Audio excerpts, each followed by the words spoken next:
สบายดีสวัสดีพ่อแม่พี่น้อง FC ที่ฮักแพงเบิร์ดสุขุสุคน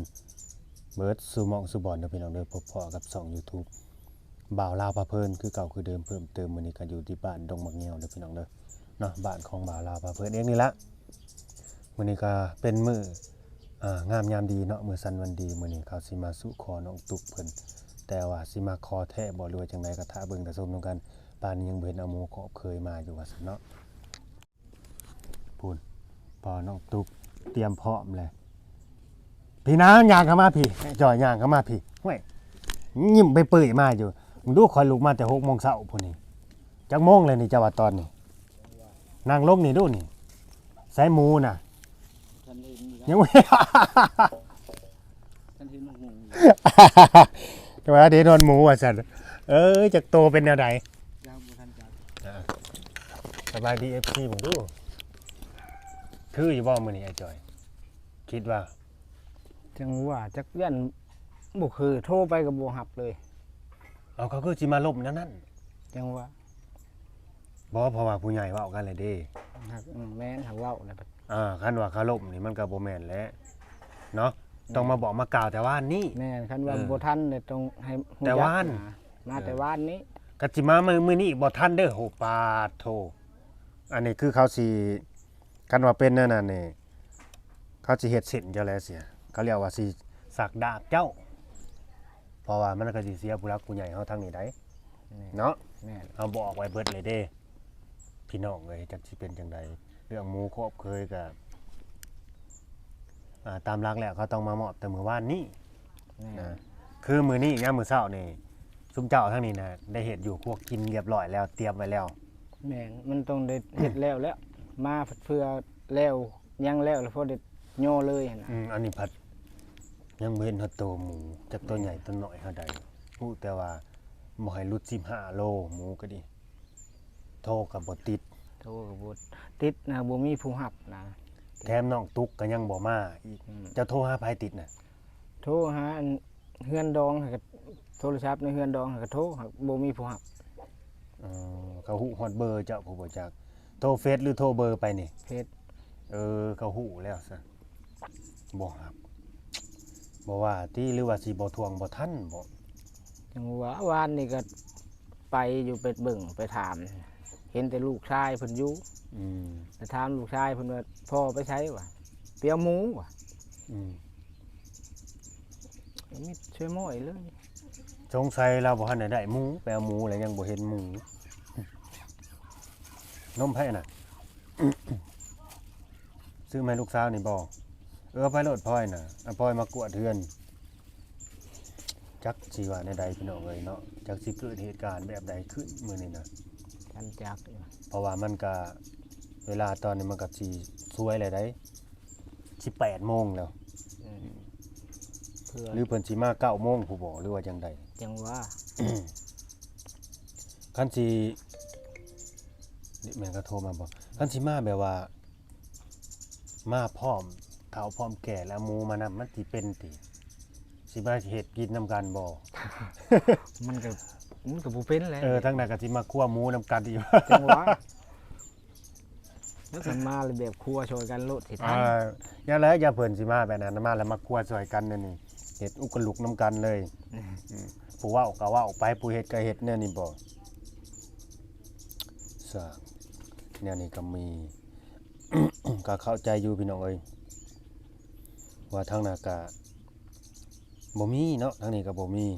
แต่มันติดที่ว่าน้องตุ๊กนี่นะเดี๋ยวนี้นี่ก็น้องตุ๊กก็บ่มาคันว่าคือทางดองคันว่ายังหาบ่ทันก็เขามาบอกคือวานนี่แม่น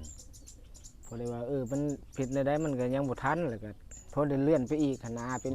มือไม้บ่ให้เพิ่นคล้องทั้งเฒ่าแก่ทั้งนี้ก็ได้เขาก็ไปบอกเนาะแม่นเพิ่นก็บอกคล้องคือมื้อนี้เจ้านั้นเพิ่นมานี่นี่นั่นแหละ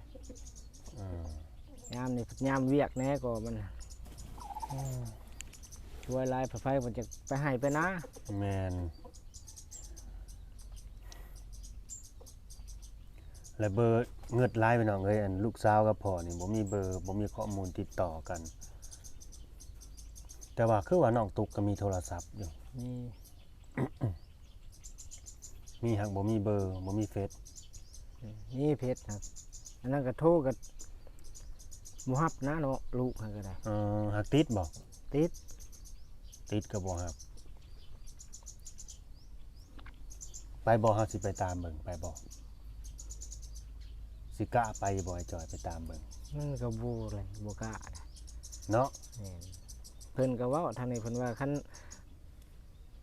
วิทย์ฮอดมื้อนี่เพิ่นเว้ากันแล้วเพิ่นนัดเพิ่นหมายแล้วจังไปเพิ่นเว้าไปเบิ่งอีก ให้มันวิทย์มื้อนี้ก่อน แม่น อืม ว่ามันเป็นแนวใดเพิ่นเว้าให้มันวิทย์ก่อนเพิ่นว่า จึงไปเบิ่ง แม่น เอาแนวนั้นบ่เอาแนวนั้นเอาซะรอให้มันวิทย์มื้อนี้เพิ่นสิเว้าไปแนวใดบาดนี้เนาะ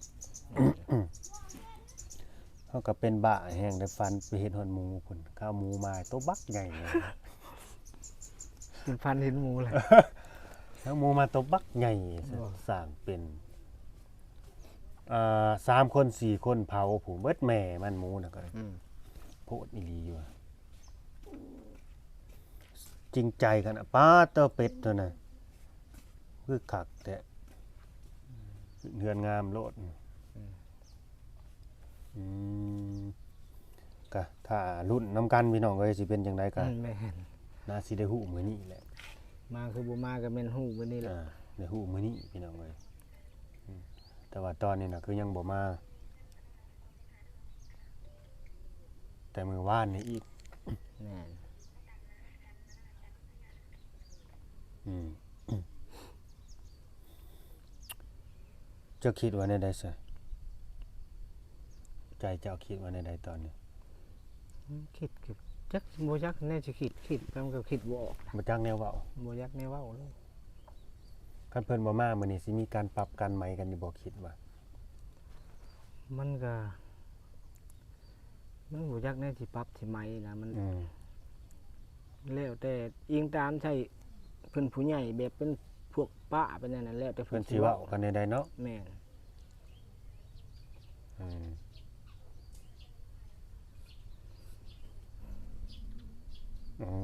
ก็แม่นนั่นแหละ คักไอ้ดีพี่น้องเอ้ยมีแต่ผู้คักๆได้ตอนน่ะทั้งเรื่องลูกทั้งเรื่องพ่อจะน้อยละสิต่อเรื่องพ่อซะนี่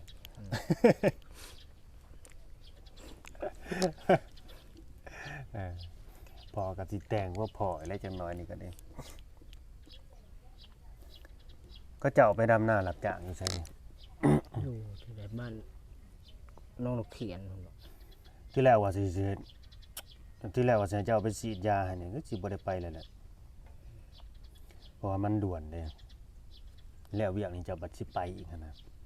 คือสมมุติเจ้าเข้าดงกับมันเขาไอ้มื้อนี่ก็แล้วอยู่ไสน่ะดงน่ะอยู่ไส บ้าน ไกลบ่ ไก่ ทางในที่10ปุหรือว่าขึ้นทางตาแขกพุ่น บ้านนี่ยังเนาะบ้านชมพูง โอ้ไปทางเลขที่10บ้านสมโฮง แม่น อ๋อเห็นอยู่สปายบ้านสมโฮงแท้นะถ้ารุ่นพี่น้องเอ้ยถ้ารุ่นนำกันเนาะสิเป็นจังไดแต่ตอนนี้ก็คือทางนี้ก็พร้อมแล้วล่ะอย่าบอกเด้อว่ามาเข้ามาน้ำไว้เผื่อเบิดแล้วมาอยู่บ่ ก็มาอยู่ดอกเขามาก็บ่ได้มาหลายปานใดนะก็สิบ่ได้มาหลายหั่น มันบ่เห็นหมูหวานนี่ กันไว้ก่อนเนาะ แม่น หักเฒ่าแก่ทั้งนี้ว่าเอาหลายอยู่บ่ไอ้จอยคิดว่าประมาณจักคน หลายอยู่แบบ ตั้งเจ้านี่นะฮอดบ่10 พุ่นแหละฮอดสิ รวมทั้งเงินผู้ใหญ่ในบ้านนำเนาะ แม่น ประมาณ10ปลายไปแล้วพี่น้องเลยบัดเข้ามาอีหลีก็เฮือนนี่ยังบ่มีบ่อนอยู่เฮือนก็หลังบ่ใหญ่ยันเต็มนี่หัวยันอยู่หลุมน้ำอยู่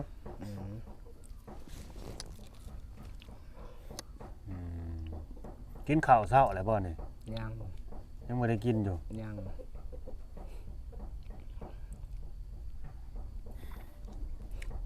ข้าวเช้าก็ยังบ่ได้กินรออีกจังน้อยพี่น้องเนาะรอเบิ่งรอนำกันอีกจังน้อยหนึ่งเฮาก็สิ สิปักหลักอยู่นี่แหละยังบ่ทันได้ไปทางใดดอกมื้อนี้ต้องตั้งใจว่าในความคิดคอยน่ะคิดว่าโอ้ซุเปอร์คือสิคั่วหมูหลายๆปานนี่ว่าหมูคือสิมาแต่ว่านี่ตอนค่ำๆว่ะบัดมาพันมิดสมอยอยู่ในเฮือนปัดจำว่าบ่มีงานมีหยังเลยหั่นนะ มีเลย อืมถ้ารุ่นเป็นกำลังใจให้เพิ่นพี่น้องเอ้ยน้องติ๊กโทรหาเอื้อยดูฮะน้องตุ๊กน่ะโทรหาตุ๊กดู โทรถามมึงดูหาสันอาเฟซมานี่สิโทรไปลองเบิ่งนี่ เก็บภาพไว้ซ้ำนี้ก่อนพี่น้องเอ้ยเนาะถ้าเบิ่งถ้าชมนำกันสิเป็นจังไดกันนี่